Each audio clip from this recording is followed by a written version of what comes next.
Good afternoon. Today I'll be discussing the following question. What is the role of IPC in supporting terrorism, and what is the role of IPR in counteracting terrorism? I will start by defining the key concepts. 1. IPR, intellectual property rights. These seek to protect the intangible inventions of the human intellect, such as human trade secrets, patents, and copyrights. 2. IPC, intellectual property crime. This is committed when someone sells, distributes, or manufactures counterfeited goods such as patents for commercial gain. And 3. Terrorism, which is defined as the unlawful use of force and violence against persons or property to intimidate or coerce a government, the civilian population, or any segment in furtherance of political or social objectives. The aim of this presentation, my research and essay, is to critically analyse the role of IPR in counteracting terrorism by first establishing the connection between IPC and the financing of terrorism. It will then analyse ways IP attempts to counteract IPC and terrorism through treaties like ACTA, TRIPS, WTO, WIPO, FTA, and the Bid and Bill. It will then finalise with a conclusion and recommend further solutions which might assist in the prevention of IPC. The expected outcomes include that the link between counterfeiting goods and terrorism has been established in Al-Qaeda, India, Hezbollah, Kosovo, North Africa, and the USA, to name a few. There is IPC evidence linked to terrorist attacks such as September 11, the Madrid bombings, and Charlie Hebdo. Therefore, expected outcomes include 1.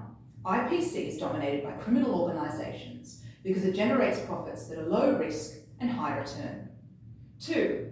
IPC involves direct and indirect involvement, where sympathisers remit funds from IPC to terrorist groups such as Al-Qaeda.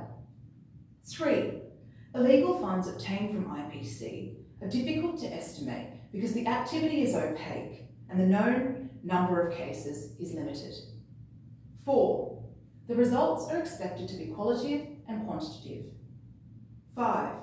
IPC could become more prevalent if it's not counteracted. And 6.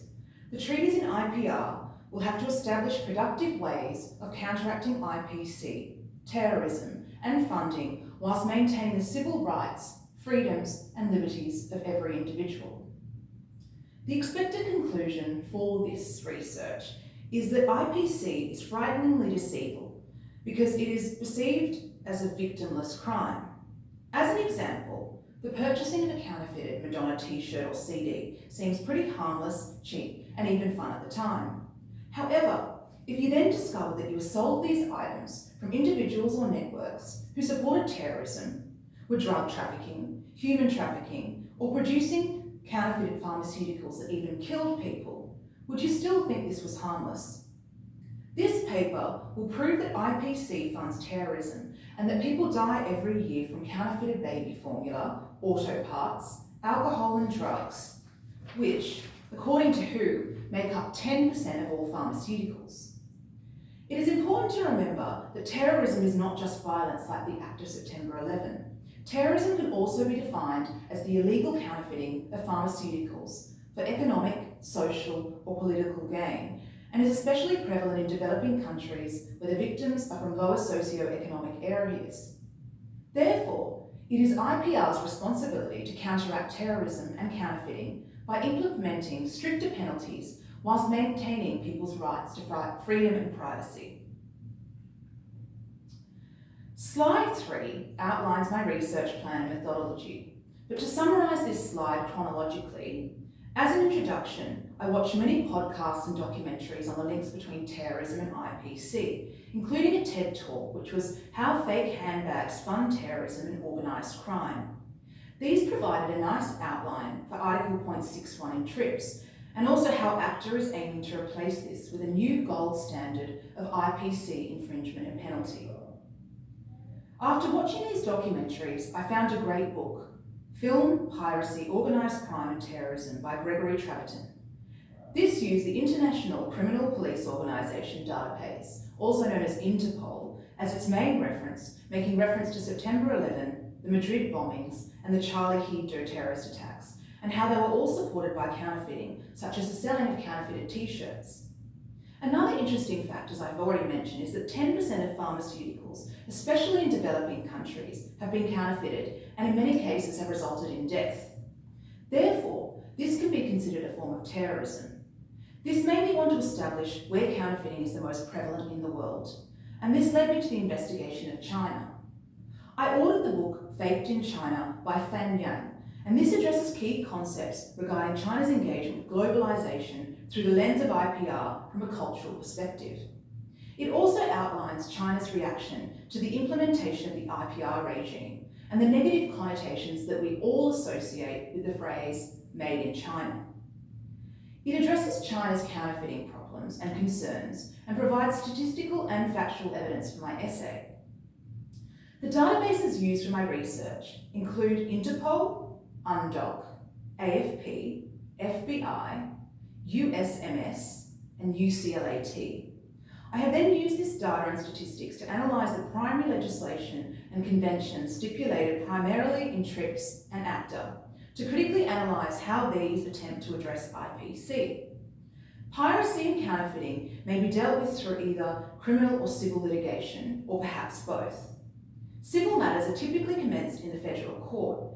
However, because crime and terrorism are a public affair, a lot of it ends up being universal criminal jurisdiction.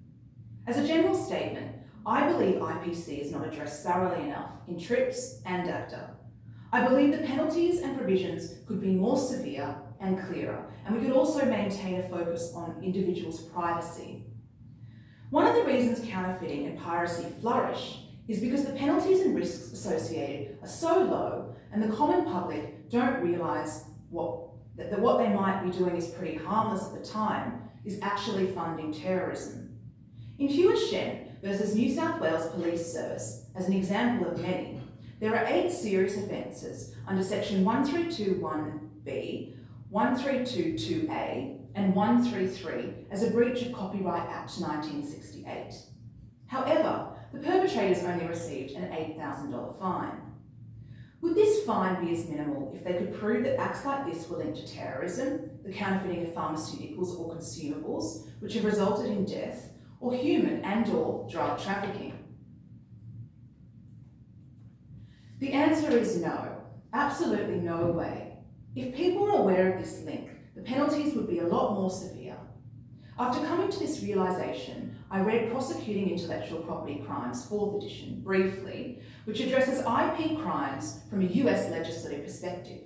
And I noticed that in this 509-page book, the word terrorism was only used twice. I compared this with the word counterfeiting, which was mentioned 611 times. Are we taking this seriously enough?